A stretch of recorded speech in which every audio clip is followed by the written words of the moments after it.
Hello guys, तो आज हम बात करने जा रहे हैं G20 समिट के बारे में। तो G20 समिट ही क्यों है आज का टॉपिक। तो काफ़ी इस समय आपको पता होगा कि काफ़ी चर्चे हैं, स्पेशली लखनऊ में जहाँ भी फ़िलहाल हम रह रहे हैं। तो बहुत ज़्यादा मतलब हर तरफ इतनी रंगीनियत दिख रही है, हर जगह अच्छी सी चीज़ें, मतलब जहाँ देखो वहाँ पोस्टर्स दिख रहे हैं, बैनर्स दिख रहे हैं।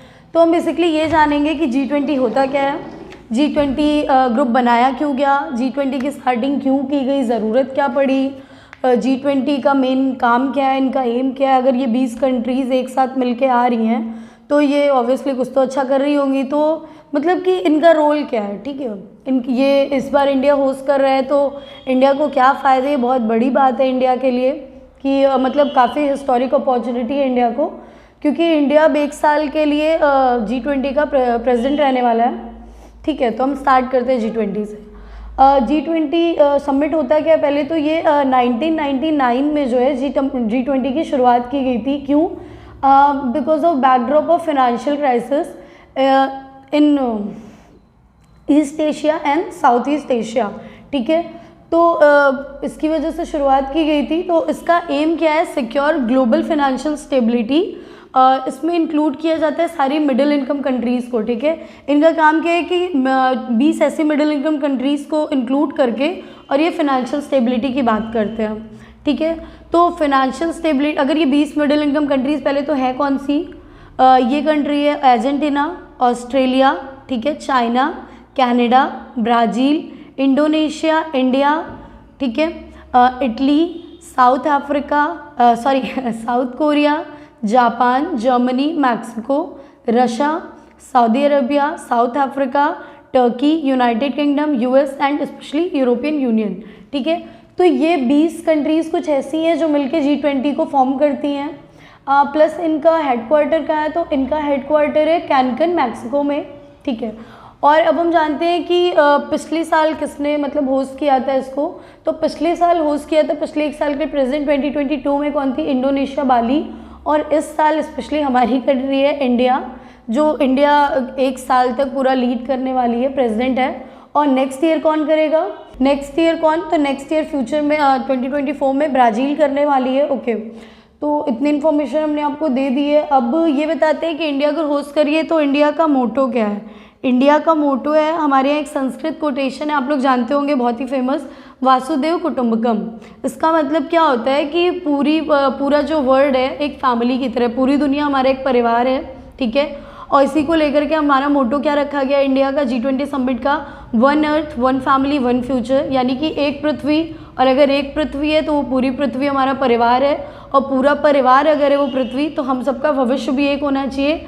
और वो भविष्य क्या होना चाहिए, फाइनेंशियल स्टेबिलिटी होनी चाहिए, और जितनी भी अच्छी, जैसे कि एम्प्लॉयमेंट को लेकर के बात होनी चाहिए, एग्रीकल्चर को लेकर के बात होनी चाहिए, प्लस क्लाइमेट को लेकर के बात होनी चाहिए, ठीक है, ये सारी चीज़ें। तो अब हम जानते हैं कि ये जो G20 समिट है ये 2 पार्ट्स में डिवाइड होता है, 2 ट्रैक्स को लेके चलते हैं, एक फाइनेंशियल ट्रैक, एक शेरपा ट्रैक। तो फाइनेंशियल ट्रैक जो है, फाइनेंशियल ट्रैक का काम क्या है, फाइनेंशियल ट्रैक पहले तो उसमें जो भी फॉर्मुलेशंस होते हैं पॉलिसीज़ के, कौन फॉर्म करता है, तो सारे फाइनेंस मिनिस्टर होते हैं सारी कंट्री के, प्लस सारे सेंट्रल बैंक के गवर्नर्स होते हैं, ठीक है। इनका काम क्या होता है, इनका काम क्या होता है कि मतलब जितनी भी फाइनेंस से रिलेटेड, फाइनेंशियल स्टेबिलिटी से जितनी भी रिलेटेड चीज़ें होती हैं उनके लिए पॉलिसी बनाना। प्लस शेरपा क्या होता है, तो शेरपा का काम होता है जितनी भी फॉरेन पॉलिसीज़ होती हैं उनको इम्प्लीमेंट करना, ठीक है। जैसे कि एम्प्लॉयमेंट से रिलेटेड चीज़ें हो गई, क्लाइमेट चेंज हो गया, agriculture and food security, anti corruption measures, UN sustainable development goals, improvement of health care etcetera, ठीक है। तो अब बेसिकली बात ये है कि अगर इंडिया को इस बार अपॉर्चुनिटी मिली है तो ये बहुत बड़ी हिस्टोरिक अपॉर्चुनिटी है इंडिया के लिए। तो क्या लगता है, इंडिया विश्वगुरु बन पाएगा, मतलब कि इंडिया क्या लीड कर पाएगा वर्ल्ड को, ठीक है। तो यही बहुत बड़ी बात है कि 20 इतनी बड़ी डेवलपिंग कंट्रीज़ के बीच या डेवलप कंट्रीज़ के बीच अगर इंडिया को अपॉर्चुनिटी मिली है तो यही हमारे लिए बहुत बड़ी बात है, ठीक है। उसके बाद हम कुछ की प्रायोरिटी एरियाज़ जानेंगे बेसिकली कि G20 के की प्रायोरिटी एरियाज़ क्या हैं। पहले है inclusive, equitable and sustainable growth. Next है लाइफ यानी लाइफस्टाइल फॉर एनवायरनमेंट। सेकंड है वुमेन एम्पावरमेंट जो बहुत इंपॉर्टेंट टॉपिक है। नेक्स्ट है digital public infrastructure and technology enable development. फिर agriculture and education to commerce. Next है culture and tourism, climate financing, circular economy, global food security etcetera, नहीं या एक और है डिज़ास्टर रिस्क रिडक्शन, ठीक है। तो ये सारे कुछ की प्रायोरिटी एरियाज़ हैं, ठीक है।